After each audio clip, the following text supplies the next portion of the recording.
Right then, let's turn a Helix candlestick.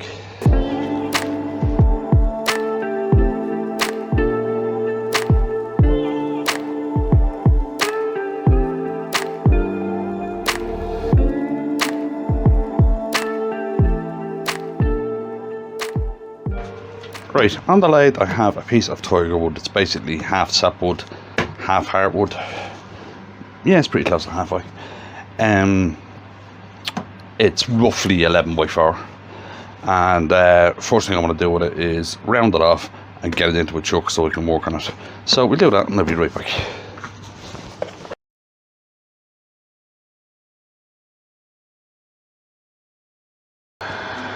Right then, we're in the chuck. Now, to be honest, the turning in this piece is minimal, right? It's just a really cool effect that I've seen. I actually seen this in a shop, so I spent a bit of time studying it and I went, yeah, I can do that. And I just thought it was a really cool design. I don't know who designed it, right? Right, what I want to do is basically, I want to turn this into a cylinder and finish, right? So I'll just get a finish cut on it.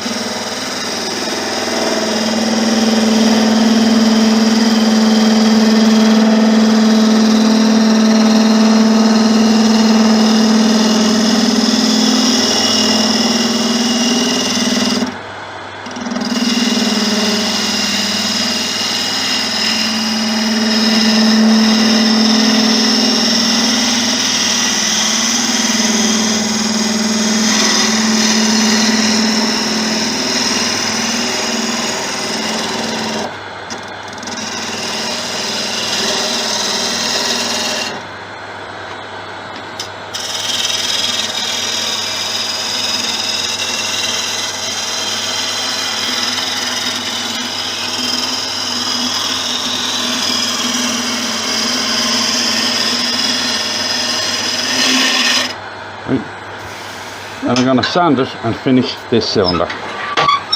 So I'll do that and we'll be back in a sec. Right then, just popping the wax off the cylinder. Now, as I said, the turning in this is kind of minimal. The whole trick with doing this one is accuracy. You have to be accurate in everything you do. Right. So difficulty level turning is basically none. But accuracy is highly important in this. Right, now we have a nicely polished cylinder. Right, now what I want to do is I want to square that top off. Right, now I'm going to be putting a series of cuts into this, and it has, every one of them has to be square. I can't emphasize that enough. They have to be perfectly square. Right, so I'll just throw that helmet on and we get this first cut done.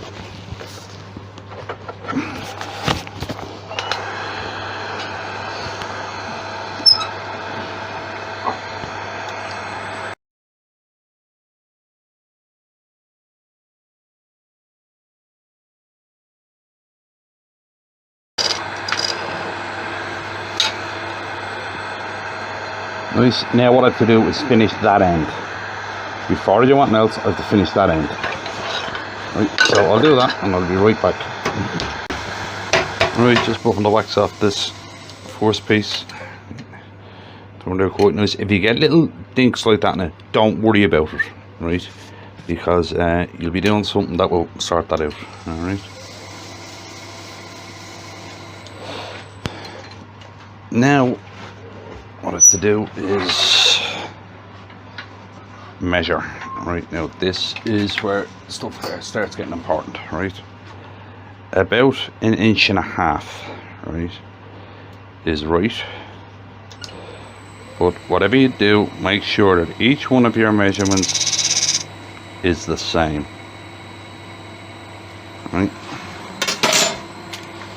now I want to cut that, but I want to cut it as thin as possible for grain match. Right, so I'm going to bring the tailstock up just for safety for the start of it. Again, don't worry about putting a hole in it, you're going to be sorting that out.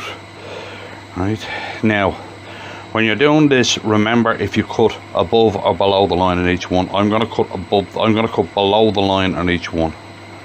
Right.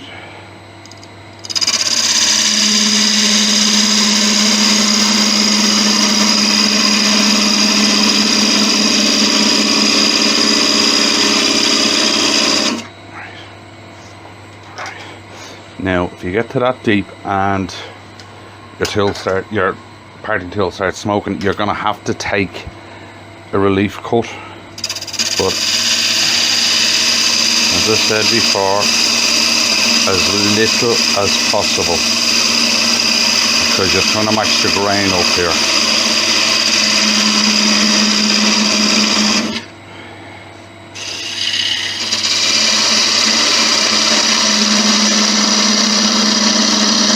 Be very careful doing this, that you don't catch your parting tool, because if you do, it's going to fly out of your hand and quite possibly break your fingers. If it gets caught in there, it's quite possibly going to break your fingers, so be very careful doing this.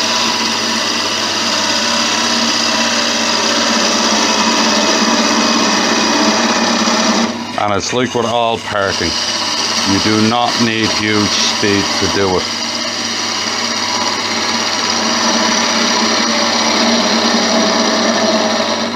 Now we're probably going to be coming off on this cut, so take the tailstock away. You should never part off with a tailstock in there because it's asking for trouble.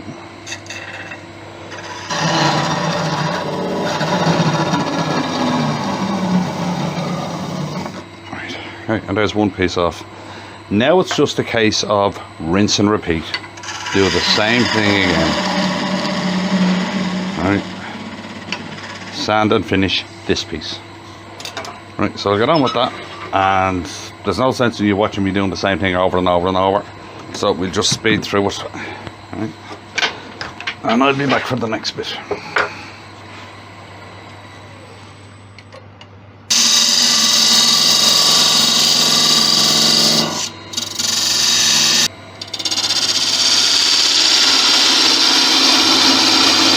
We got the last one now. Way too fast. Still on polishing speed.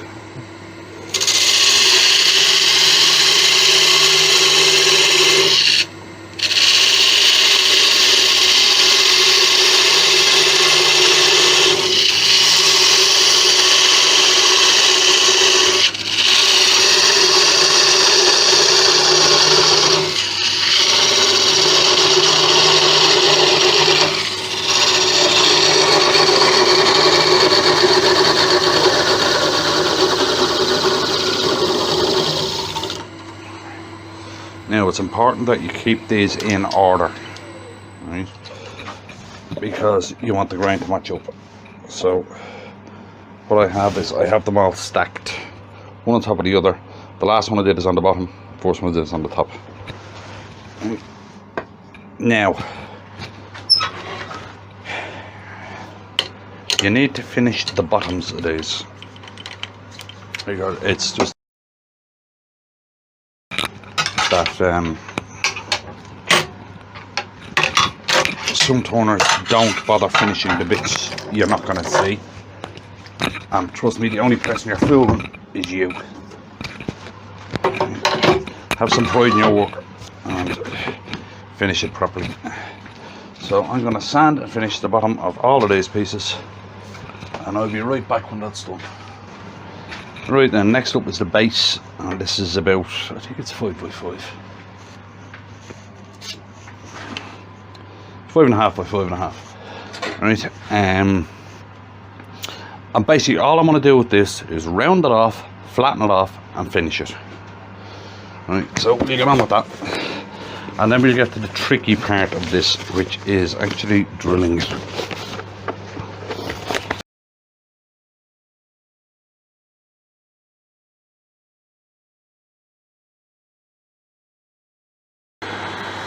Now, seeing as how this is going to be the base, I've cut it slightly in. I want to put a mortise on it so I can finish the other side.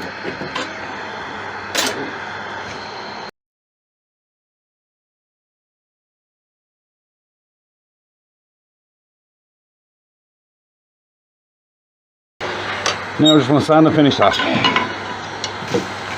Right, just buffing the wax off. And the base. And as I said, the turning in this isn't difficult. Now you can make this as fancy as you want. Right, just this is the thing. This is the kind of the design that's in the shop. The design that's in the shop was actually done out of a log that had just been cut with a saw. And kind of sanded with varnish put on it. I just thought it was I thought the idea behind it was good. If you get what I mean.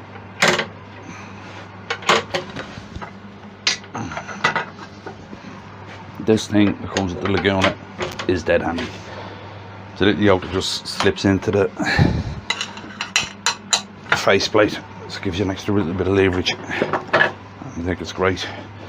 Right, flip this over, clean up the top of it, and then we'll get on to, as I said, was the difficult piece of this, which is the drilling of it.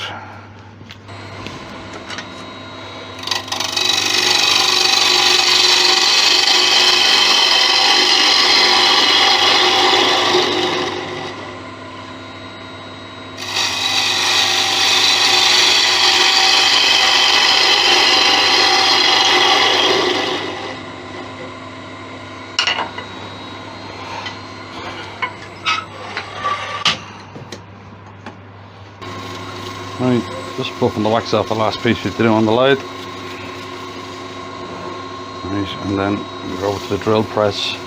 Now, I don't think I've ever filmed over the drill press, so I'm not sure what the lighting is like over there. So I'm going to pre-apologise for the lighting over there, because it's probably not going to be the best. And there is the base done. Right, we get this off and then we go over to the drill press. So I'll see you over there in a sec. Right, now we're over to the drill press and we have all the pieces that we made here stacked up in the correct way so that the grain all lines up.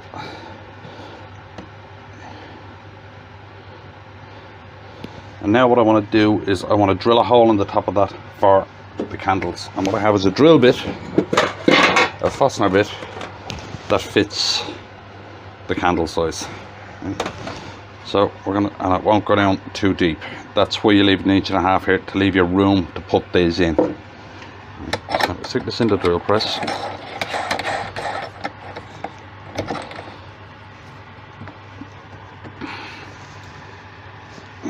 Put the thing there. So sorry about the lighting over here, it's probably not the best, but you'll get the idea. Right. Raise the table up a little.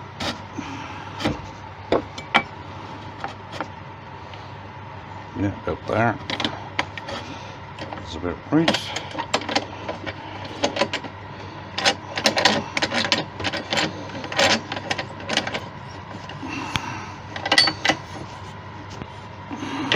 Send it through. This is only a small little Aldi job of a tool press, of a drill press. Right, now what I want to do is I want to drill it off to one side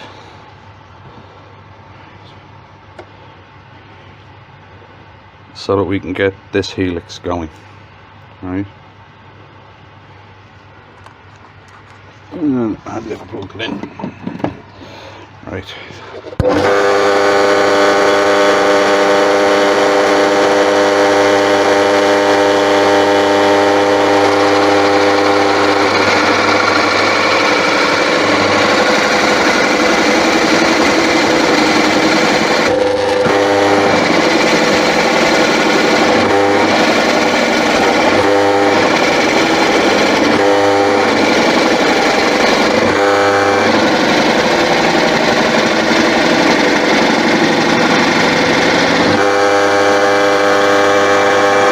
I've checked it, and I know I need to go slightly deeper than this.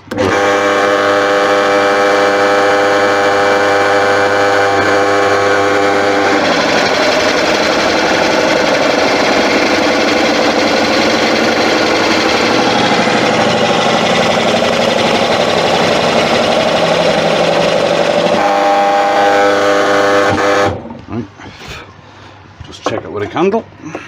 Should run down below. Now I need to go slightly deeper.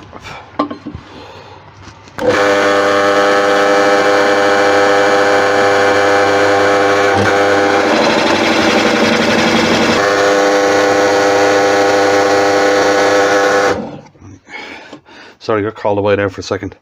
Right, okay, you've drilled your hole. Now, what you want to do is you want to drill a pilot hole over here, as much towards this back edge of this hole as you can. So let's grab the drill. Now, if you happen to have countersink bits, this could come in handy. Get them out of the way. Right, but before you drill that pilot hole, line everything up grain wise. Right, and drill your pilot hole. Over as close to the edge as you can get it. Right, and then just countersink that pilot hole.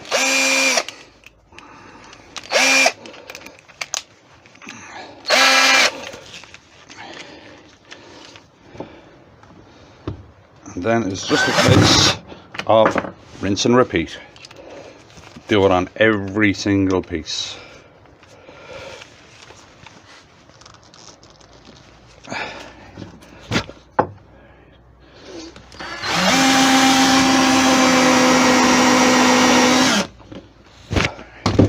Now you have a countersink just there, right, and a pilot hole. And whatever you do, make sure your wood matches up, right? Don't mix them up, right? It's just a case of rinse and repeat. So I'll do all these and I'll be right back. Now, something I nearly forgot. When you've drilled your pilot hole, the hole for the candle is going the exact opposite side.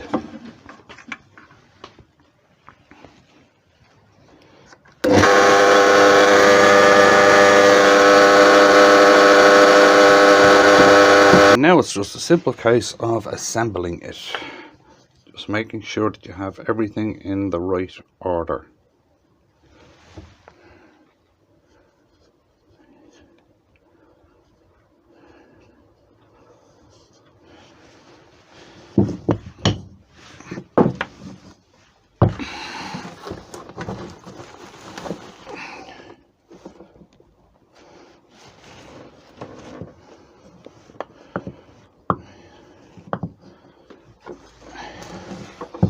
So get the bottom piece in dead center. Don't forget to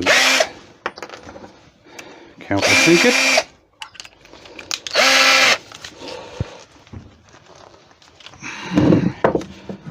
And you forget to countersink that one. Now the bottom piece can be done dead center. It doesn't have to be off to one side because it doesn't need to go off anywhere. Just line it up in the middle.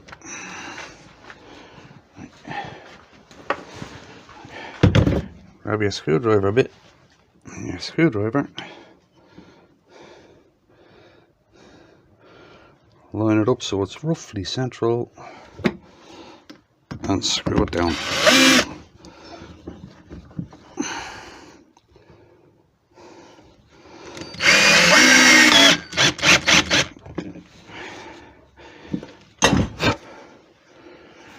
There's your first piece in.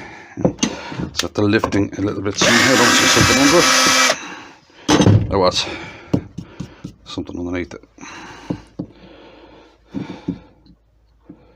And if you want, you can glue this part down, but only the bottom one. And then you just start putting the other bits on. The thing to watch here is to make sure that the screws you use don't go all the way through that. And I think I have better screws than them.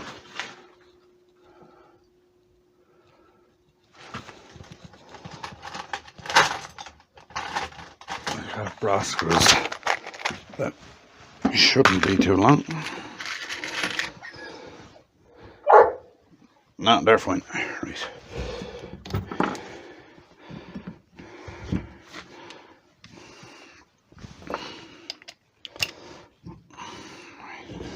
So start your screw off. Line up your grain, and you should be directly over that pilot hole you drilled, and screw it down.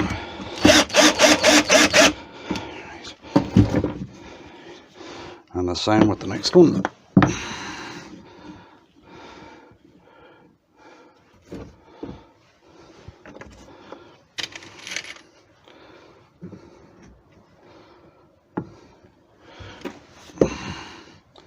Start it off. It's easier when it's not piled up. Line up the grain. You should be directly over that one.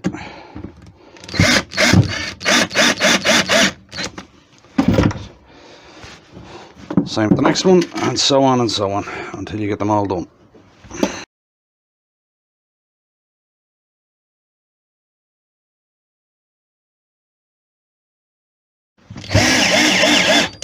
Right, and the last one. Then all you got to do to make it into the Helix is turn them.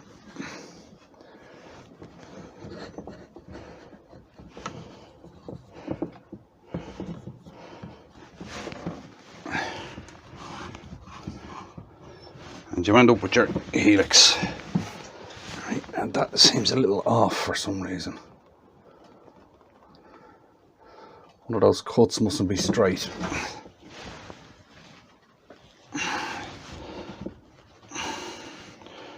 I see what it is. This one isn't tight enough. That one wasn't tightened down.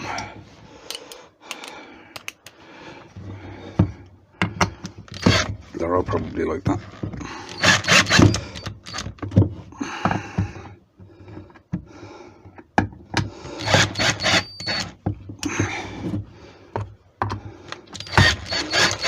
Yeah, they are. They're all loose. Right. And there you have a Helix. Right, I'll bring it over and give you a better look at it. Now, that bottom one, I would stick a second screw in because that's moving. Right, I'm going to stick a second screw in that one there, that bottom one, because it seems to still be moving.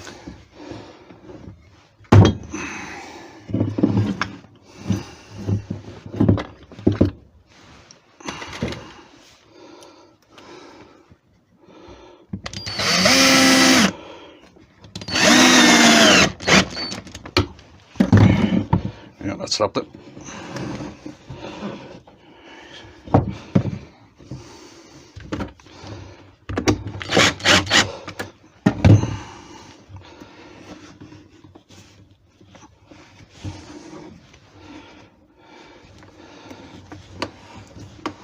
Right, take it off the light and we give you a better look at it.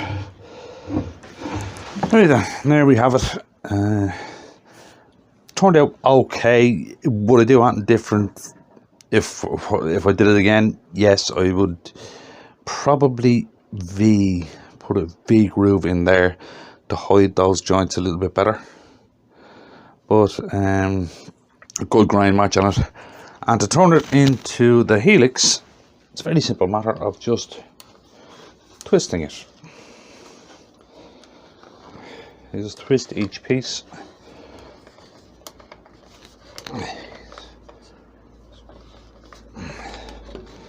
And it turns into, I hope this is in shot,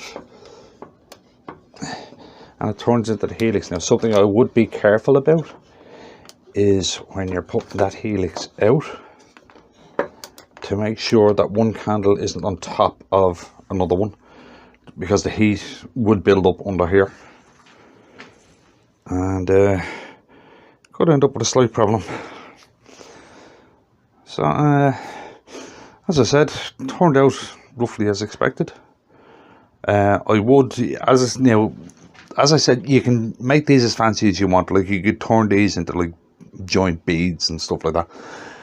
This is just the way I seen it. As I said, it was a log that was just cut up, and this was the rough design. Don't know who designed it. Just seen it in the shop, had a look, and went, yeah, we'll have a go at that. So if you enjoyed that one, or got anything out of it, if you wouldn't mind clicking like on the video, and I'll see you in the next one.